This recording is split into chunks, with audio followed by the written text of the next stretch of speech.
بسم اللہ الرحمن الرحیم۔ السلام علیکم۔ ہمارا آج کا موضوع ہے کوثر سے کیا مراد ہے۔ مزید گفتگو سے پہلے چینل کو لازمی سبسکرائب کر لیں، شکریہ۔ عزیزان من، اللہ تعالیٰ نے اپنے رسول صلی اللہ علیہ وآلہ وسلم کو فرمایا، ہم نے تمہیں کوثر عطا کی، جیسا کہ سورۃ کوثر میں ہے کہ یقیناً ہم نے تجھے کوثر دیا ہے۔ کوثر کیا ہے؟ کوثر دینے کا مطلب و مقصد کیا ہے؟ اب تک کوثر کے مطلب و مقصد سے متعلق 4 رائے ہیں۔ ہم چاروں رائے کو آپ کے سامنے پیش کیے دیتے ہیں۔ اول رائے حضرت عائشہ صدیقہ رضی اللہ عنہا کی ہے، جو بخاری شریف میں بیان ہوئی ہے کہ میں نے حضرت عائشہ رضی اللہ عنہا سے اللہ تعالیٰ کے ارشاد انا اعطیناک کل کوثر، یعنی ہم نے آپ کو کوثر عطا کیا ہے، کے متعلق پوچھا تو انہوں نے بتلایا کہ یہ کوثر ایک نہر ہے جو تمہارے نبی صلی اللہ علیہ وآلہ وسلم کو بخشی گئی ہے۔ دوسری رائے بھی صحابہ رضا کی ہے۔ وہ کہتے ہیں کوثر سے مراد بہت زیادہ بھلائی یعنی خیر کثیر ہے۔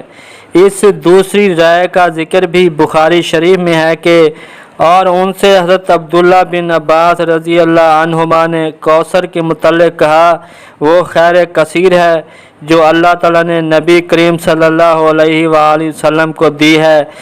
ابو بشر نے بیان کیا، میں نے سعید بن جبیر سے عرض کی، لوگوں کا خیال ہے کہ اس سے جنت کی ایک نہر مراد ہے۔ سعید نے کہا کہ جنت کی نہر بھی اسی خیر کثیر میں سے ایک ہے جو اللہ تعالیٰ نے حضور صلی اللہ علیہ وسلم کو دی ہے۔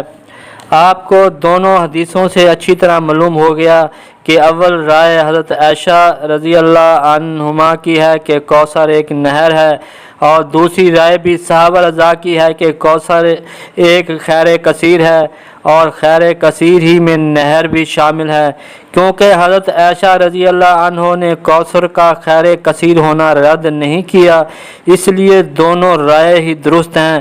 اب تیسری رائے یہ ہے کہ کوثر سے مراد اونٹ کی قربانی ہے، کیونکہ کوثر کو عبرانی زبان میں ہلال ذبیہ کہتے ہیں، اور ونہر یعنی نہر کو اونٹ کی قربانی کہتے ہیں۔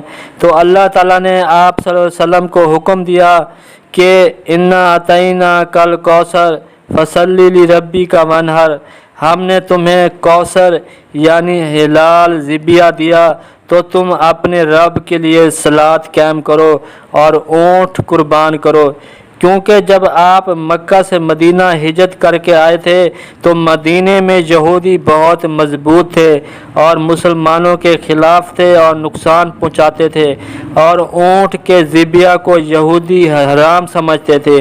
اس لیے اللہ تعالیٰ نے اپنے رسول کو فرمایا، دین میں کسی کا خیال نہ کرو اور کوثر یعنی اونٹ ہلال ذبیہ کی قربانی کرو، تاکہ یہودیوں کا خوف اور طاقت کا خاتمہ ہو جائے۔ انا شانیہ هو الابتر، بے شک تمہارا دشمن وہ تباہ و برباد یعنی ابتر ہے۔ اس طرح یہودی اور تمام دشمن ہی آخر عمر تباہ و برباد ہو گئے تھے۔ یہ تیسری رائے اہل عرب لغات والوں کی ہے۔ یہ بھی یاد رکھیں کہ اہل لغات پہلی 2 رائے کا بھی رد نہیں کرتے ہیں۔ میرے خیال میں خیر کثیر میں یہ تیسری رائے بھی شامل ہے، تینوں رائے ہی خیر کثیر ہیں۔ اب ایک کوثر کے متعلق چوتھی رائے بھی ہے۔ وہ کہتے ہیں کہ کوثر سے مراد حکمت ہے، کیونکہ کوثر کے لفظی معنی کثرت کے ہیں، کثیر کے ہیں یعنی بہت زیادہ۔ انا اعطیناک الکوثر، ہم نے آپ کو کثرت عطا کی۔ اب سوال یہ پیدا ہوتا ہے، آخر کس چیز کی کثرت عطا فرمائی ہے؟ تو قرآن میں اللہ تعالیٰ نے خود بتایا ہے کہ جو سب سے زیادہ خیرن کثیرہ رسول کو دی وہ حکمت ہے، جس کا ذکر سورۃ بقرہ میں فرمایا۔ اللہ حکمت دیتا ہے جسے چاہے، اور جسے حکمت ملی اسے خیرن کثیرہ یعنی بہت بھلائی ملی، اور نصیحت نہیں مانتے مگر عقل والے۔